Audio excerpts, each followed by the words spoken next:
That's Got the Feeling in the Mickey Pie Band, 101.5 FM in the Moreton Bay region.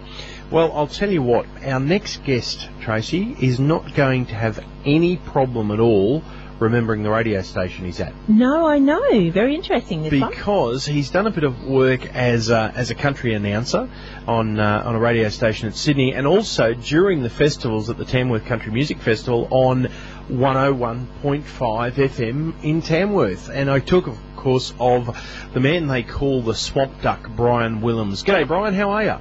Yeah, good, Darren. Mate, yeah, 101.5, that'll be an easy tag for you. Yeah, that's right. And I've been doing the radio at Tamworth, I think, for maybe 7 or 8 years. But I think this year they're putting us on a new number, so hopefully I won't get it mixed up again. So I think they're moving the dial this year coming up. So, yeah, 101.5 it's been. Oh, well, great. Now, we were having a bit of a look there, and they say the sort of music that we can expect from Bryen Willems is, is the things that they call the swamp rock, the southern country, all of that sort of thing, the southern rock, the swamp rock, country blues. Pretty eclectic, sort of a melting pot you've got there. Yeah, I like it all. That's why. So I like the Tony Joe White kind of feel stuff. The Poke Salad Annie. Yeah. We do that song. That's the song we finish our gigs with. Actually, that's the last song of the night, and as well as the honky tonk feels and the Waylon Jennings kind of stomps and all of those. That whole mix of things is the kind of shows we do, and the songs we record mix all that up as well. It's funny that if you go back to Australian country music in the last 30 or 40 years, and that Australian country music was traditionally more like your Slim Dusty and bush ballads, where the American country music had that the Cajun sound, and even bands like Creedence Clearwater Revival could get away with doing a country gig. It's obviously a much wider spread and more widely accepted in Australia now too. Yeah, that's right. It is. It's we're actually getting some gigs for some young people. People in their 20s and 30s are needing us for weddings and birthday parties because they like that old style, that kind of sound to the music. They want that sort of stuff. So it's nice to see more people into it. And it's funny that you look around. We were at a gig the other night watching a band do a lot of tribute stuff of country chicks, and watching these group of 20-somethings singing along with all the Dixie Chicks and Shania Twain and just loving it. That's right. Oh, they do. They absolutely do. Now, Bryen, we were having a look when the album first came. I think now the album was released December last. Look, we're looking at December or January. It was released around that time, and it came through. And someone said, "Oh, you've got a CD here called No Band Here Till Friday." And I've gone, never heard of them. They go, no, it's a new band or something. And I've looked at it and gone, okay, that's the title album of the album. But they said, oh, wait a minute, but there's no song on there called that, so it can't be the right thing. So I want to know, why did we get the name to the band? Why did we name the album No Band Here Till Friday? Well, I think it was the first song on the track is the first line of the track. And, I can't even remember why I picked that song, that title.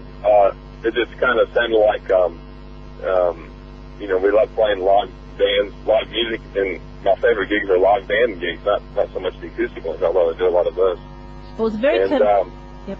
Yeah, so that was why. It was just the first line of the first song, and it seemed to fit.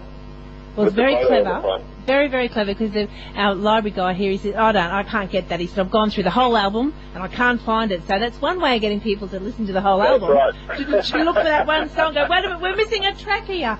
Something's wrong. That's the first line. Yeah. The first thing you hear when you put it in, that's it. Oh, awesome. Well, tonight we'll be featuring the single Hello Beer, and I saw that and I thought, that's my Friday night ritual. Hello, beer. That's right. I think it's a lot of people's Friday night ritual. And I wrote it when my wife plays bluegrass, and we're going to a friend's place to have a bit of a bluegrass jam on a stinking hot Sunday afternoon, about 5:30, about 40 degrees, and we got there, and our friend came out with a couple of ice-cold beers. He gave it to me. I said, oh, hello, beer. And he and I looked at each other, and we said, that's a song. And that was how it came about. It's funny too that singing a song about beer to Australians is never going to be a bad move, is it? No, you're right about that. That's got legs on it, that one. Well, we're going to earlier on in the year we caught up with the girls from the Harmonators, and we see that you've got a couple of duets with the Harmonators as well. Yeah, we've been working together off and on just on different. I play gigs with them from time to time, and for the last 4 or 5 years, and we're doing this album. And I said, "Oh, you guys want to come in and do backing vocals on this particular song? Let's Be in Love." And they said, "Yeah, we'd love to." So they came in. I said, I've got this song, You Win Again, this Hank Williams song. I was going to do it as a duet, but my duet partner couldn't do the song. And so, if you guys want to do the duet, yeah, we'd love to do that. So that's how it worked out. And they were great on it. Great fun. Oh, look, it comes so. It's really hard to find a good fit for a lot of voices too. So you've got to be careful who you sort of pick, who goes with some, because you can have two brilliant, a male and a female artist, both fantastic in their own rights. But when they get together, it doesn't quite fit, does it? But that one there, the You Win Again, it really blends very well. So great choice there. Thank you, and they're really good. They asked them to come in. They said, we've harmonators and we've always done leads, but we've never backed anyone as the harmonators before. I said, "Oh, yeah." Now great, of course. We notice you've got a mammoth a marathon term there at Tamworth again this year. Plenty of gigs all the way through. Yeah. So you're not. When you do your gigging, you're also doing the radio as well. So do you sleep at all over the Tamworth Festival?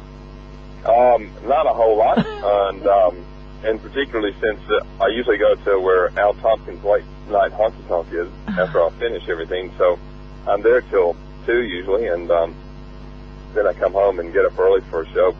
But when my wife Karen's with me, she loves bluegrass, so she kicks me out of bed at 7 and saying we're going to bluegrass breakfast. Well, okay. Well, I'm guessing when the gig's finished, the first thing you say is "Hello, beer." Yeah. Well, there might be one or two before it starts too. Well, Bryen, it's more of a feet sort of thing. Well, it's been a terrific opportunity to catch up with you tonight, find out a little bit more about your music, and it would be an absolute honour if you would introduce your single now to our listeners. Yes, I will. Hi, this is Bryen Willems, and you're on 101.5, and this is my new single, Hello Beer.